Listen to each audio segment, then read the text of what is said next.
latitude, prevailing winds and ocean currents, mountains and the nearness to the sea. Things like that determine what we call the climate, determine what the climate of a place will be. Welcome to Cambridge Zero Climate Talks with Antoinette Nestor and Amy Monroe. Well, Amy, you're wearing a lovely pink top, I see. How's your week? My week's been good. It's been busy. Lots of bits and pieces thinking about recruitment of interns and all sorts of exciting things like that. Tell me, when is the deadline again for the internships?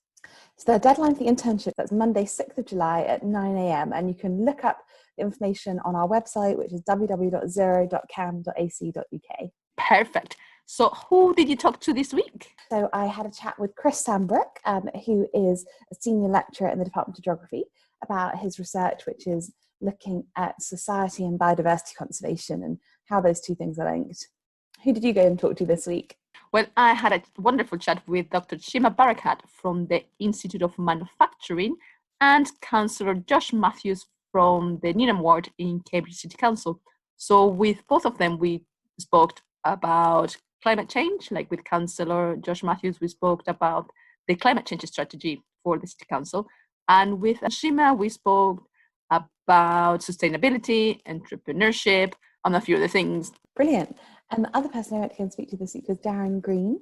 So he runs something called Crisis Games, which is kind of like a simulation of climate change that people can play. And we had a good chat about that. And he was also involved in our Carbon Challenge competition earlier this year too. Oh, wonderful. Should we learn about games first then? Yeah, that sounds good. So today I'm talking to Darren Green from Crisis Games. Darren is also involved in this year's Carbon Challenge as a mentor to one of our teams. So hello, Darren. Thanks for coming Hello. on. So you've been involved in running Crisis Games. Could you tell us a bit more about what that is? It was started as a hobby to run large-scale games or simulations that would sort of be a kind of fun role play afternoon sort of thing. We used to do things about kind of simulating what would happen if aliens landed on Earth, and you'd have teams of people playing the various nations. And it was a kind of fun afternoon simulation to do that. And then we sort of realized that actually partaking in these events, people were really picking up useful skills, and skills that will quite often be useful in the workplace. So we then went on to see if anyone would be interested in having this as a kind of team building training exercise, and a couple of companies in Cambridge said yes, they would. And so we developed a game. The game centered on viral invasion of a US city, and the virus turned people into zombies. So it was kind of intended to be a light-hearted game where people would play in teams, and it would help people with team building, communication, and it was intended to be a completely playful exercise. So I'm not sure whether we'll be able to run that one again.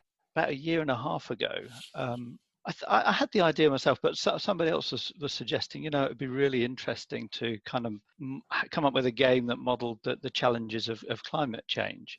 And I think it was when we were looking at the game that sort of poses the question of, what would happen if aliens landed on Earth, and we suddenly thought, well, actually, we're already simulating the political environment, global politics. What if we take out aliens and give people the issue of climate change? So then, yes, that was when we started developing a climate change simulation. So when in your climate change simulation, what are the kind of factors that you have as part of the game? It's kind of interesting because we took a simplified simulation of kind of geopolitics.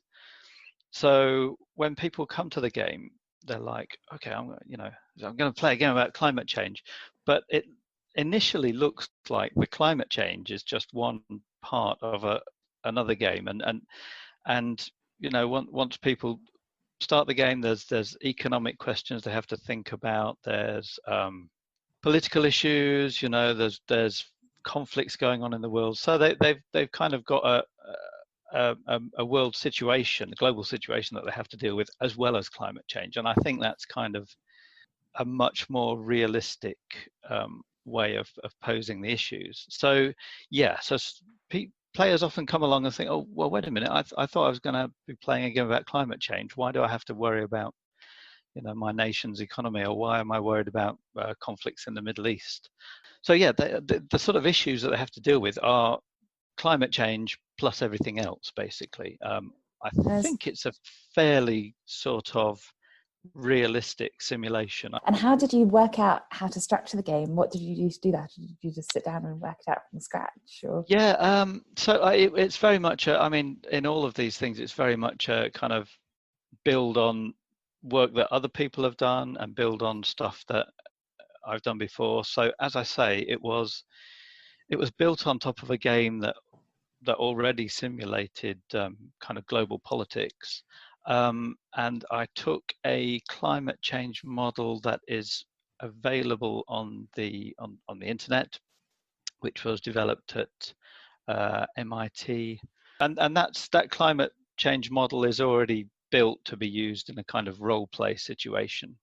So it was kind of, yes, slam those things together and see what needs adjusting. So yeah. There possibly was some original thinking in there at some point, but it's very much together, you know, bolting other things together to make things work. So how did you first get interested in climate change and the environment? That is a good one. So I think ever since I was at school, I was always very much sort of into animal rights. And although there's not, certainly when I was into it, there wasn't a clear link at that point between sort of climate change and animal rights. That, you know, that the kind of groups of people did sort of mingle. If you were into animal rights, you were quite often into ecological issues. I mean, this is going back quite a few years. So more recently now, there's sort of big issues with agriculture, animal farming, and this sort of thing, and it's nice to pull it all together through that. But yeah, I think my way into it was through animal rights, vegetarianism, veganism, that sort of thing. I must admit also, the more, so when I'm developing the game, I often have to do a little bit of research, and the more research I do, the more worried I get. So it's kind of, it drives itself in a way. Once you sort of peek under the covers and just ask a few questions and get some answers you're not very happy with, and say, well, that can't be right, and then delve down a bit more and discover actually probably is right, and it's maybe even worse than you thought. Then that kind of. So going back to the game, you often want to put events in, say, oh look, you know, this may happen, and sort of draw people's attention to climate change. But I remember sort of going through a list of possible events, and okay, there could be fires in northern parts of the rainforest in northern Brazil. Well, that sounds a bit odd. What else? Forest fires in Australia. Nobody's going to believe that. And anyway, I stuck the forest fires in Australia in there, and then, you know, a few weeks later, Australia was in flames. So it is worrying when you kind of come across these things, and at first what you read is like, this seems really far-fetched, and, you know, a few weeks later it's on the news. So yes, that's quite striking. So switching gears slightly, you helped out as a mentor in this year's Carbon Challenge, which Cambridge Zero ran, where the theme was gamifying decarbonisation. There are obviously crossovers to what you're already doing. Can you tell me a bit more about your experience doing this? Yeah, it was really sort of invigorating to find so many people with so many ideas about what to do, and also just kind of meeting so many people who don't only have ideas but sort of live their ideas as well, and put their thinking into practice already.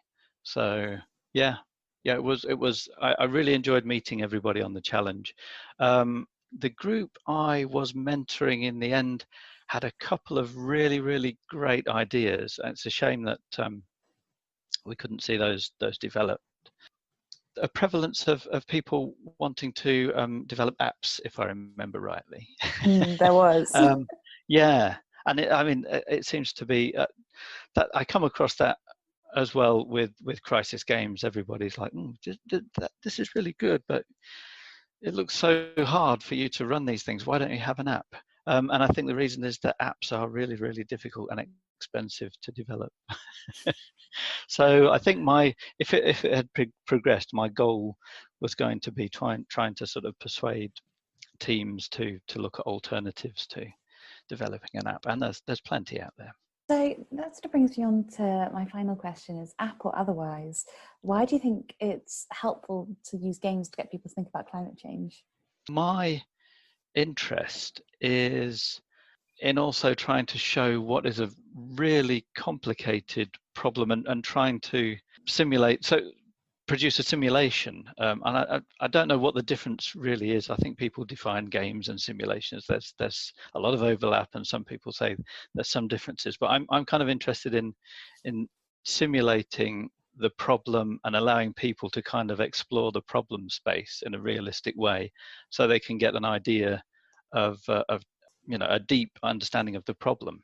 It was really good to have you on here. Hear more about crisis games. You're very welcome. Oh, wonderful. I love gaming, and that's an excellent example of how we can actually work with climate change in a very different platform. So on a different platform, here is Shima Barakat telling us all about sustainability, the Institute for Manufacturing, and her life career. Shima, thank you very much for joining us today. And for our audience, can you please tell us your name and what you do at the Institute of Manufacturing, please? Thank you very much for inviting me. I am the director of the Entrepreneurship for Sustainability program at the university. And what does it involve? The program brings together a portfolio of activities that focus primarily on the role of entrepreneurs in driving positive change in this world, with a very strong focus on sustainability, as we're based at the Center for Industrial Sustainability. And when we speak about sustainability, people use different definitions of what they mean by sustainability. So in relation to entrepreneurship and sustainability, what angle do you give to that area of sustainability? That's an excellent question. What the angle we come at it from is creating multiple forms of value. So creating social and environmental value alongside economic, and looking at unintended consequences. So just because value is created in one area, we can't automatically assume that is good, quote unquote. Therefore, value created, but also what about value destroyed and unintended consequences? And what about value missed? Because entrepreneurs are very good at seeing the value they're creating, even when it's multiple forms of value, but are more myopic when it comes at what else they might have missed, because they could be, if they went at a slight tangent, be creating far more impact and value, and what they've missed. And I'll give you an example for that. I was talking to a startup that deals with a closed system waste management system. And my question was actually, with the urban sprawl and the extent to which wildlife now relies on urban environments for its livelihood, the more you close away sources of food, the more you impact that biodiversity. And he looked at me and he said, I never thought of it that way.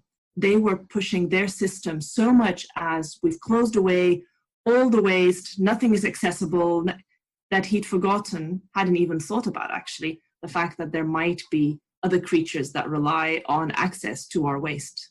And what else do you do there? Do you do with food? Do you deal with waste? Or what sort of topics do you cover within your role? So our portfolio at the moment is very strongly rooted in food, because food touches many aspects of our lives and how we produce, process, what we choose to eat, and how we dispose of our food has huge environmental and social impact. So a lot of what we do is grounded in that space, and it really is along the value chain. We work with entrepreneurs that are concerned with producing the food we eat, what they're producing and how they're producing, and the impact on biodiversity and climate and water at the level of production, but also the variety of what we eat ourselves for more health implications. We work with processors to change the way we process our food, store our food, package our food, with all the implications on plastics, for example. And then how we eat, helping people make healthier choices, even the trade-offs between buying local and looking at the impact of the more we buy local, the more there are people, usually typically in the developing world, that are losing jobs, what happens with disparities there. And those are the sorts of considerations we look at. But the startups are on the full spectrum. And as I mentioned, we've got quite a few companies that are looking at waste management, creating new value from waste, revalorizing site streams before they become waste. So can we put them to other uses? Potatoes, bananas, cereals are huge waste producers, but so are the likes of ugly fruit and fruit processing in general, making orange juice, for example. So the whole stream. And this year we've got 3 companies that are looking at cultured meat, so growing meat in the lab. And talking about impact and your own personal life, the journey through your life, I know it's very interesting. I think that would be great if our listeners could hear your whole journey. Can you tell us a bit more about how basically where you are at the moment?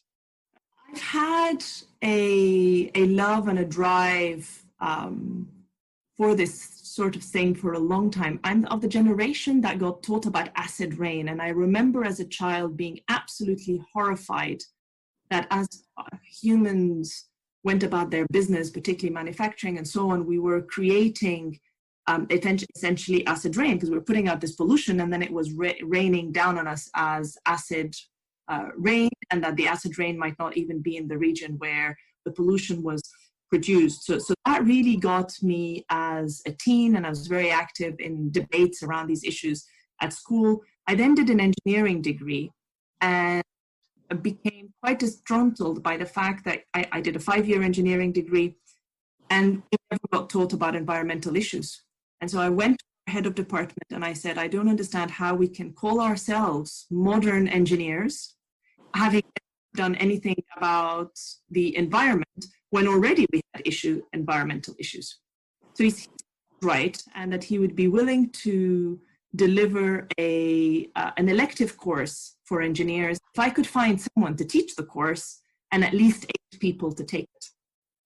So I did find the teacher, as you're expecting the end of the story. I did find the teacher. I found 15 people to take the course, and then it became embedded as an elective for engineers going forward beyond our graduation. And then, of course, land on a site, and the construction industry is not known for its leading edge and cutting practices for sustainability. So ISO dumping, pollution, waste. I worked in tunneling. We tunneled through ancient artifacts. I thought the whole practices, and I became increasingly intrigued by the notion or the question of what is it that makes businesses care about the environment. And I started asking questions. My boss didn't have the answer. His boss didn't have the answer, didn't care about the answer. His boss's boss thought I was a total lunatic to even ask.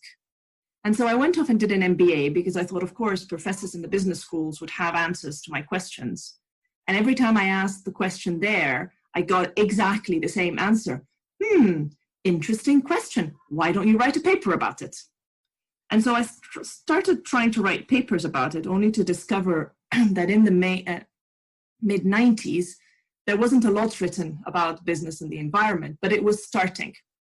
And so I went off and did a PhD about it, business strategy and the environment, and formed a notion of what would constitute actually corporate environmentalism and what the elements were with that. And I was looking at particularly how businesses embedded environmental notions and values within their strategies, and then how that translated down and across the organization. I quickly became disillusioned because I heard a lot that the two things that drove them, and again, please keep in mind that was by now we're talking late 90s. What drove them was customers and policy. I'm aware that that hasn't hugely changed, but actually practices have, and businesses have embraced sustainability and environmental practices a lot more in the 20 years that have passed.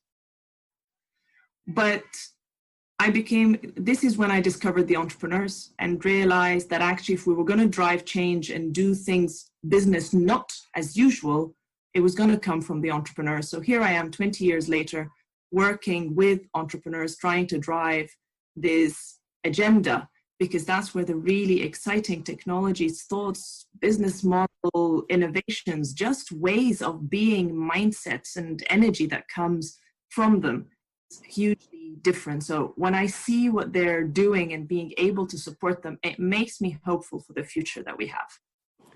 Oh, but that's very inspirational. And before you mention impact, what about impact? I mean, I suppose through your career, you have seen different type of impact, but can you expand a little bit more in relation to that? I use the word impact very loosely and broadly, but very intentionally, because there are, we talk a lot about broken systems and systemic failures, because it usually the problem isn't a thing, it is part of a cracked system in one way or another. And we have so many of them. I mean, we're seeing with the recent Floyd issues, we have issues with racism, we have issues with gender, we have issues with biodiversity, we have issues with climate change. And all this is really part of our social fabric. And it's that kind of at that fabric level, those systems, that we need to fix them. So when I talk about impact, it's trying to find the crack and the tear in the social fabric that someone wants to address, and preferably someone's, because the power of the collective is so much more than what we can do individually. And it's supporting these entrepreneurs that are taking on these systemic failures. And that's what we do with through the program of Entrepreneurship for Sustainability at the university. But actually, that's really where my heart is. So within the university, we have a collaboration with Oxford that supports women researchers within both institutions, based on the notion that if these are going to be the best researchers in the world, then can we give them the entrepreneurial tools to start fixing systemic failures, and give them a sustainability awareness and compass for them to start creating impact in those directions. Likewise, we have a program called We Lead Food, which again is a program and a network that brings together women leaders in the food industry. Because again, while there's lots of women in the food industry, by the time you get to the upper echelons, you're looking to as low as 9%. So making them visible to each other so that they can also co-collaborate. If it's going to be women leaders that drive the agenda, they need to be able to see each other, find each other, to be able to deliver cross-sectoral collaborations. And likewise, the Impact Women's Network, which is a global network of entrepreneurial women from different sectors, different walks of life, all united by the desire to create that impact, but they split off in groups. We have a group that looks at education and making education more fit for the 21st century. We've got groups that are trying to embed the arts back into particularly science education. We've got the group that's driving gender. We've got a climate change group, and so on and so on. So each group comes together, and again, you can imagine the power of 2 CEOs, a couple of directors, and 3 or 4 researchers by far outweighs what a PI or a CEO on their own can do. So Shima, you mentioned food and the program We Lead Food. Can you tell us a bit more about that? So We Lead Food brings together women leaders. As I said, with it being only 9% in the upper echelons, depending on where you are in the supply chain, it means that these women don't necessarily know or see each other, particularly when you're looking at a global scale. So We Lead Food starts off with a program like a gateway program, so that the women can all see each other, meet each other, but also be able to, for us to ensure that everybody's pulling in the same direction, so to speak, and provide them with entrepreneurial tools, more on sustainability, because that isn't necessarily their background. They come to us with a desire to drive change, but not necessarily with the tools and compass to drive sustainability. And then because we have that space for them to get together, also that exchange of knowledge where each one of them brings a piece of the puzzle of different practices, of different success and failures, the knowledge exchange between the peers, of course, is phenomenal. And it's on that basis that then the network functions.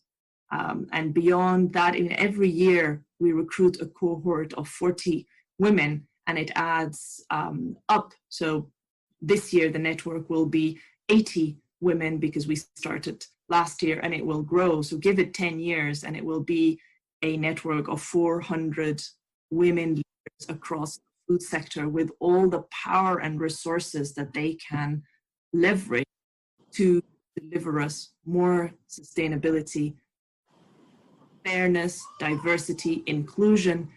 And those are all the good things that are for society, but also for business. This diversity and inclusion brings creativity, innovation, sustainability that also delivers better business results. And can anybody apply to the program from anywhere, or is it just UK based? No, it's a global program.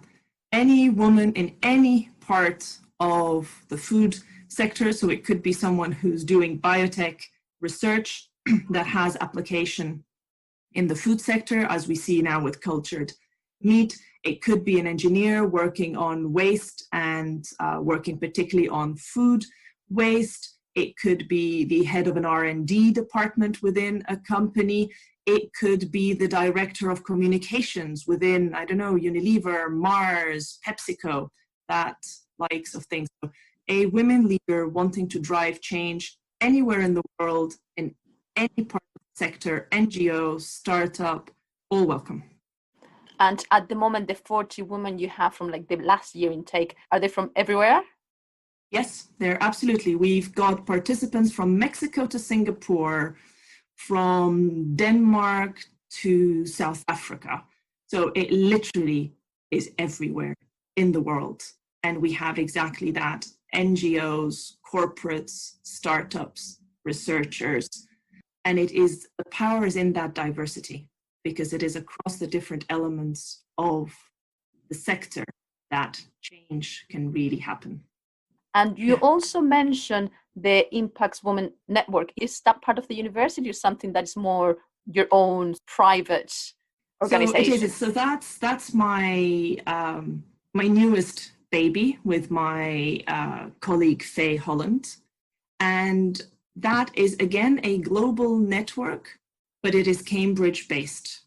We leverage very much our Cambridge identity, and it's Cambridge going out to the world and bringing the world to Cambridge. And our annual conference coming up in October. And again, everybody is welcome to that. And suppose nowadays as well, because of the way that everything has gone, is it actually then more accessible to people? It is indeed. And it has allowed us to become truly global in a way that was more difficult when we were in person. So we've been working on creating hubs in other places in the world and finding people to lead these hubs in the different countries. But now that we've gone global, we can actually take our network out to the world and bring the world to our network in a way that was unprecedented. And so even our monthly meetings are now, we have people from all over the world attending those. And as the last question, I usually ask people if you had a magic wand, or sometimes like even like fairy dust, that you could make things much better, and you said, this is the world that I would like to live in, what type of world would that be? Kinder. I think if we were all kinder to each other, to things, the world would be so different. Take away greed and replace it with kindness. And that would already be a huge step forward. Fantastic. Shima, thank you very much for your time today. It has been wonderful talking to you. That was really interesting. It's always really interesting to hear people's perspectives from different departments and how they think about solving problems with the different toolboxes that they have. I always think that's great. If you've just joined us, you're listening to Cambridge Zero Climate Talks. So the next person I went to go and talk to this week was Chris Sandbrook, who is a senior lecturer in the Department of Geography. Today, I'm talking to Chris Sandbrook, who is a senior lecturer in the Geography Department and director of the MPhil in Conservation Leadership. Chris, thank you for coming on. It's a pleasure. Could we start by you telling me a bit about your research? I very much focus on the relationship between wildlife conservation and society. So I'm interested in the kind of politics of conservation, the way in which conservation interacts with poverty reduction and kind of other societal goals. Fantastic. And could you give me an example of one of the projects that you're working on? Yeah, sure. So one of the things I've been doing a lot of work on recently is trying to better understand the opinions and values of conservationists themselves within the conservation sector. So a lot of work has been done over the years trying to understand similar questions as they relate to kind of members of the public who live in, for example, highly biodiverse areas where there's a lot of conservation activity. People want to understand why people behave the way they do towards biodiversity, whether or not they care about conservation. But actually, there hasn't been that much work done within the conservation community to understand why people are motivated to do this kind of work, what kind of conservation they believe in, because there are many different ways of thinking about conservation. So we've been, with colleagues, I've been running some kind of increasingly large-scale global surveys to try to understand some of these issues and really shedding some light on the diversity of perspectives that exists within the conservation community. And how those perspectives kind of co-vary with some of the demographic characteristics of people working in the sector. So, we find interesting differences based on characteristics like gender or nationality or people's kind of career path and educational background, which seem to play a big role in shaping the values that they have, which in turn have a big effect on the kind of conservation that they do. That's really, really fascinating. So actually, and in some ways it makes complete sense that where you come from influences the things that you think are important and therefore the kind of work that you choose to do. Are there any other avenues of research that you're currently exploring? Yes, I think probably like most academics, I've got far too many avenues going on. I mean, another thing that's kind of crossing my desk in the last few days, I've got a kind of theme of work going on that's about the use of new technology in conservation and how to try to use new technology in a way which is socially and ethically appropriate. So there are lots of devices which have become very popular recently, like automatic camera traps which take pictures when an animal or a person moves in front of them, drones that can monitor from the air, and many others. And these are really, really exciting for the conservation community because they allow us to collect new and better data, sometimes more cheaply than before. But they really do have quite profound social implications. I mean, they often collect data of people, showing people and their activities, often without people knowing that that's happening. The data are then often used to prosecute or in other ways, affect people. And so, with colleagues, we're kind of calling for some kind of self-regulation or some sort of guidelines to be followed to encourage those who are using these devices to do so in a kind of thoughtful and responsible way. That's fascinating. So actually thinking about the ethics of using these devices in a way that you can still use them to meet your conservation data collection aims, but actually thinking about in a more nuanced way about the impacts that it's having on the people who are living around where you're collecting data.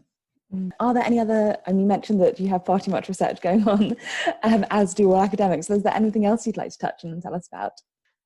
I suppose, well, the third and final kind of big theme in my work is about what happens in in landscapes in the global south, where there's a lot of concern about conservation, but there's also a lot of concern about poverty and poverty reduction, and where development, social development and biodiversity conservation come together. So that's kind of where I started out as a researcher. My PhD was about mountain gorillas and tourism in Uganda and the impact that tourism has on the local community living around the park. So looking at questions about who benefits from that kind of operation, who loses out, because there are always winners and losers in these conservation actions, and kind of who benefits in the local area, and what actually leaves the local area and kind of ends up in the pockets of national or international actors. And I've kind of carried that theme of work on often these days actually through working with PhD students, because I'm now in a slightly more senior position and with a young family and everything. So I've become that cliched academic who spent a few years living in East Africa in my 20s, and then I'm now very much a kind of desk-based Cambridge person, and have to watch colleagues go off and do the exciting field work. But I'm very happy to support them to do that. Brilliant. And what are your sort of general findings in that area? And are you finding that, or have you found that money does tend to disappear back off out of the areas in which conservation is happening, or is it a more mixed picture than that? I mean, it's always a mixed picture, and I don't think there's, it's not as if, I or anyone else working in this area is expecting to suddenly discover this kind of perfect solution that will be the kind of win-win-win-win-win, outcome. So, for example, in my PhD work, what I found was that something like 75% of tourism revenue leaked, in the sort of technical term is leakage, so it sort of leaked out of the local area and was lost to the local community. However, to look at it the other way, if you say, well, that 25% that was retained is still a lot of money in the local context. I calculated it was probably about 4 times greater than all other sources of external income to the community combined. So an enormous element of the local economy. So in that case, there were significant local economic benefits. However, again, there's always a however. So a lot of the people who got that money and those opportunities tended to be young men who had a decent education, spoke English, and were very well placed in the local sort of social system, who just really dominated all the jobs and opportunities to go guiding with tourists, for example. And other people in the area didn't get any of those benefits, but still had to live with the downsides of animals coming and crop raiding and destroying their livelihoods, and they had to pay higher prices in local markets for commodities because tourism had pushed up the prices, and they weren't really getting anything. So there's it's this kind of question of winners and losers, and I think one of the key themes which I'm sort of thinking about more and more in my own work is environmental justice, and trying to understand conservation through a lens of justice for people. Whereas often in the past, what we've really seen is a kind of elite group developing a concern for protecting a certain group of species and imposing that on relatively powerless people at their expense. And we're really questioning whether that's an appropriate way to do the problem. So you're also director for the MPhil in Conservation Leadership. Could you tell me a bit more about that course and what it aims to do? Yeah, sure, I'd love to. So the Masters was established in 2010 with the objective of training future leaders of the conservation sector in the kind of applied management and leadership skills that they really need to be effective agents for change. So, our analysis of the kind of academic training available in conservation at the time was that it was overwhelmingly dominated by a kind of research focused path. So people who did a master's would learn about science, they would do an academic dissertation, they would hope to publish a paper in a journal, and maybe they would be well trained to go on and do a PhD. But actually, people who find themselves in working as leaders, and that could mean that they're the chief executive of an organization, it could mean that they're an influencer on social media, it could mean that there are all kinds of different ways in which one can bring about change. But people were finding that they just didn't have the right training to be doing the best job of that. You suddenly find that your background and training are in ant ecology, in which you've got a PhD, a postdoc, and loads of papers, and suddenly you find yourself managing a multi-million-dollar budget and trying to work out how to motivate your staff, and you just don't have the right stuff to do it. So our course is designed to address that need, and we're very fortunate in Cambridge because we have the Cambridge Conservation Initiative, a whole network of international conservation organizations that are located here, that we we deliver the masters collectively, so we draw on this amazing pool of expertise to teach the students and to host them in doing professional placements and consultancy projects, so they really get that kind of hands-on learning about working with an organization in a leadership role. I think that's really fascinating. It's something that I know that I definitely have conversations about myself, is around the kind of this tension that you've identified between being academically qualified to do something and actually working out how the real world really works and how you make change happen. And it's something that we talk about in terms of talking to students all the time, like if you want to, and even some of the kind of basic skills like thinking about how your stakeholders are, thinking about asking questions and how you have those conversations. For students who are incredibly academically capable, and yet sometimes that's the first time they've had that conversation about how you actually think about making that change in the world. And just because you have academic qualifications, and the example that you've given of ending up doing a PhD in anthropology because you feel that it's important and related to conservation, but actually doesn't necessarily achieve any of the aims in terms of reversing global biodiversity loss in and of itself, is a real problem. And it's something that,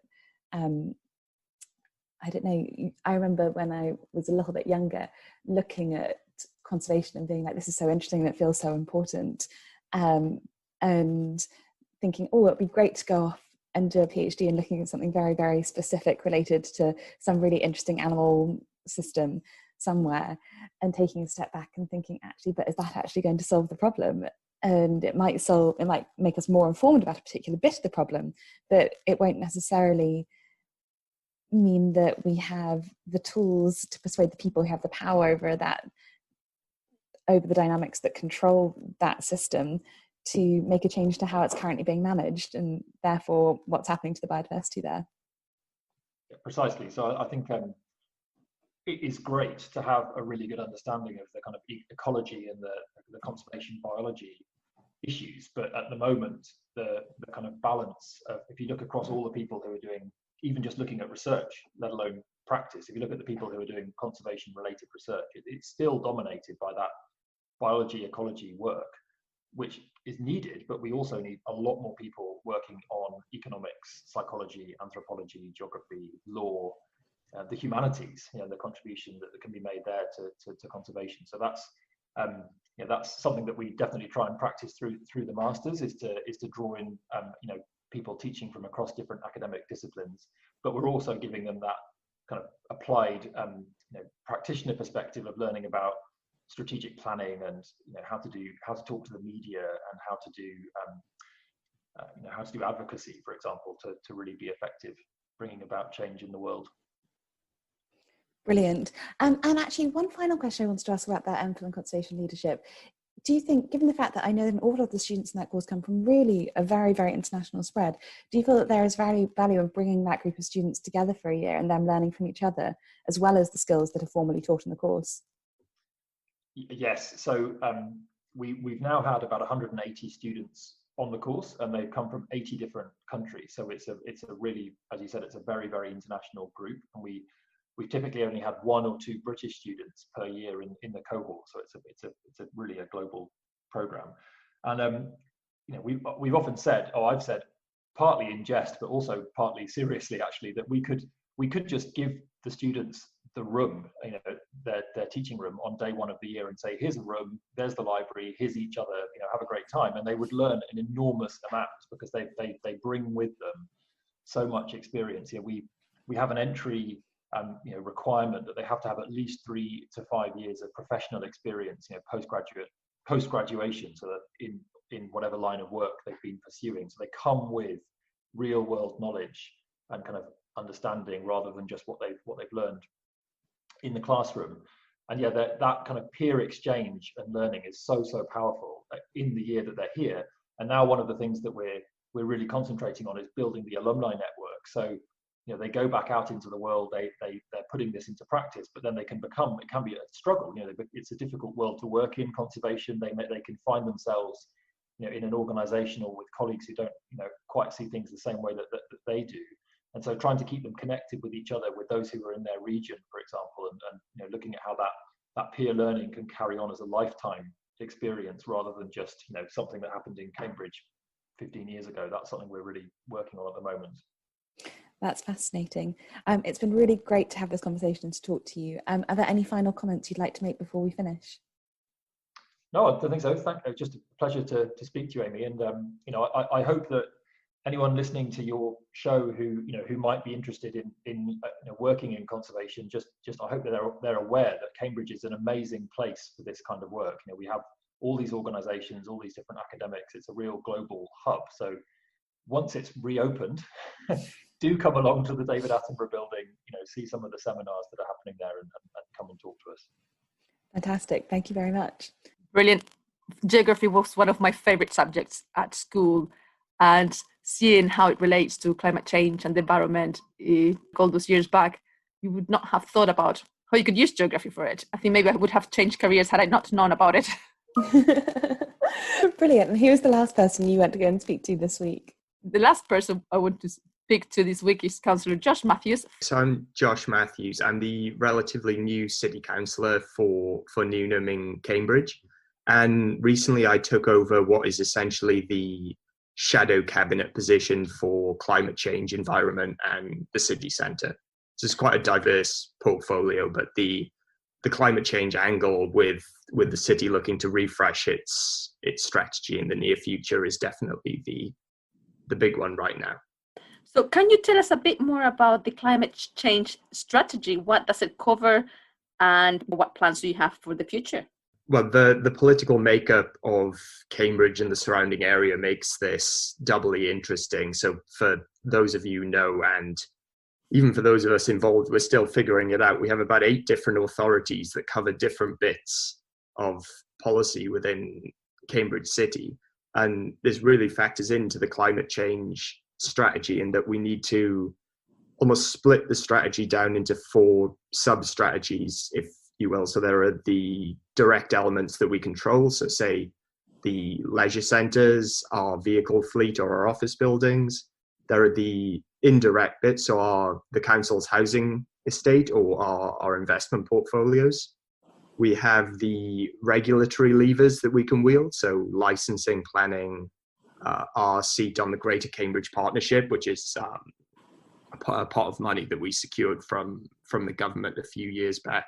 And then there's the 4th arm, which is how can we influence bodies? How can we influence local authorities, businesses? How can we work with the university, or how can we lobby, say, national government? The latest climate change strategy was published in 2016, and in 2021 we're looking for the 5-year refresh, if you will. And given the wealth of expertise that you have in Cambridge because of the universities, how does that influence the climate change policy? Do you really take a lot from all this pool of knowledge? How do you interact with them, with all this wealth of knowledge? Well, this is one thing I'm rapidly getting up to speed with, and trying to find where I can be of most use. I mean, the city council engages quite a lot with various departments and different groups and spin outs from the university. So Cambridge Zero being one. I know you guys have had a lot of involvement with the City Leaders Climate Change Forum in recent times. So we have work with the Centre for Sustainability Leadership, groups like the Bennett Institute, the Institute for Manufacturing are all groups that I'm certainly looking to get involved and to make sure the right people are around the table at the right time to specifically address all the different parts of the strategy that I've just outlined. Particularly interested in, well, we already have the Leaders Forum, and well, while we can't all meet in person, obviously right now, I think we are looking to do some interesting things with how we engage these different groups. I guess another group to mention would be the variety of networks that already exist in Cambridge that we can tap into. So whether that's Cambridge Ahead or Cambridge Network, Cambridge Bid, which represents all the local businesses, which will be just as crucial in getting the city down to net zero, hopefully well before 2050, when we've legally said that we'll aim for. And going back to these 4 subgroups that you mentioned, is there any one more important than the other, or are you working all of them in parallel? they're all considered extremely important and have to be. I guess if you look at different magnitudes, for instance, so the direct emissions that I spoke about would account for about 1% of emissions in Cambridge City. So coming back to it, things like leisure centres and the office buildings, housing in Cambridge. So the university did some fantastic work with the county council a few years ago and broke down the emissions in Cambridge and Cambridgeshire. So we're looking at about a third of emissions coming from housing, a third coming from transport, and about a third coming from industry. I mean, I'm really oversimplifying that breakdown, but those are the three main chunks that we're looking for. So in terms of what the absolute number of emissions that we could reduce, I think our indirect emissions through the council's housing stock is a big one, and our investments. But making the biggest impact, it will be partnership working with, say, the county council, who are in charge of highways, the combined authority, who are the transport authority for the region and are in charge, alongside another body, the Greater Cambridge Partnership, working on a lot of massive transport schemes in the near future. So it's not just those four sub strategies. It's you could probably find endless bits to get stuck into, but makes it all the more exciting. Indeed. And in relation to your own life, how did you become involved in politics, and why did you choose, or did you volunteer yourself, oh, I want to the climate strategy? How did that work? So I'm an engineer by background. So first chemical engineering, and then when I came to Cambridge in 2017, was essentially a management for engineers program at the Institute for Manufacturing. Honestly, my idea during that master's program was to do a PhD, and I didn't quite secure the funding on that, and after considered whether maybe the civil service was a right route, and thought that there was a chance. Well, I'll dip my toe into politics to see what it's like, and Cambridge being Cambridge, I got sucked in quite quickly, met a lot of fantastic people, and turns out that engineering, but also the sustainability part of that background. So a lot of the research that I had done was looking at decarbonizing, mostly decarbonizing certain industries, and that in combination with just some problem solving and going out to speak to the right people, so it sits quite nicely, especially in local government. And then, well, I know we were expecting a big set of elections in Cambridge this past May that have been delayed. Still needed a bit of a reshuffle within the group, and yeah, sustainability and climate change is something I'm interested, passionate, and hopefully know a little bit about. But I'm always glad that there are so many other people who know way more than I ever will, that I can tap into. So do you work with the other wards as well? So do you have a strategy just for your ward, and then you combine that strategy with the other wards, or how does that work? It's a combination. We work within our ward team, so 3 city councillors, 1 county councillor. So I mean, naturally with Cambridge, nothing's particularly segregated. Everything weaves into one another. So yeah, we work incredibly closely with. So say I'm personally a councillor for Newnham, so also work quite closely with the councillors for the city centre, the councillors for Trumpington, and for Castle Ward, which, as the name says on the tin, is the area around Castle Hill. So Josh, in relation to the climate change strategy, going back to it, are there any key areas that you are working to develop, or that you've already developing? Certainly. So I guess I've already mentioned housing. So I mean, decarbonising housing, not just the council's housing stock, but new housing developments, retrofitting existing housing within Cambridge is going to be massively influential on whether we can actually achieve net zero at some point. And I mean, I think will also form part of the kind of ever talked about green recovery from COVID-19, which has been really encouraging to see how that pretty much everybody, as far as I know, in Cambridge is really on board with that, and not just sort of continuing to decarbonize, but actually pumping jobs, growth, investment, and R&D. I know I've mentioned that we are looking to work with, or are currently working with, a lot of various departments within the university. But I guess for anybody listening who thinks they have something that we need to know, or something valuable to contribute, I mean, please do get in touch with a variety of, whether it's myself as a councillor, whether it's the city council directly. I mean, there are so many different aspects of this climate change strategy that we're going to need help on, whether it's housing, whether it's road mapping from where we are now to reach net zero. So, no, you look relatively young. Do you see a lot of younger people being elected as councillors, or you see more people now, because climate being a priority? Do you see more of them interested in politics in order to fix things from within rather than the outside?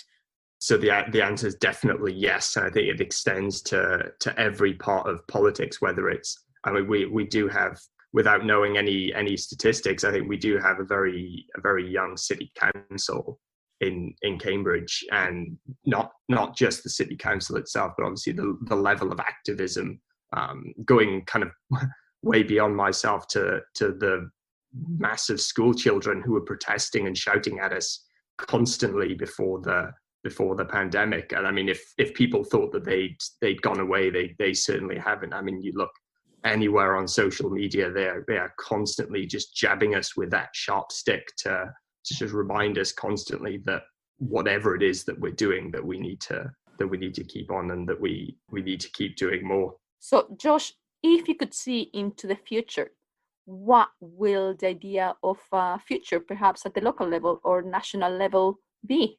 There's a long list of demands that I'm sure everybody would have when it comes to climate change. I think the one big thing for the city will be, within the next few years, to have a really solid roadmap in place for not just how we get to net zero with the levers that we can pull, whether it's improving the energy efficiency of our office buildings, our vehicle fleet, our leisure centres, but also working in partnership and having these roadmaps signed off on by every single authority that has any part to play in Cambridge, and having a concrete list of actions and targets that we need to hit all the way down to not just net zero, but let's keep going. Let's make sure that we're at net zero by when we need to be. Well, Amy, I think the day went by very quickly. Have a wonderful week.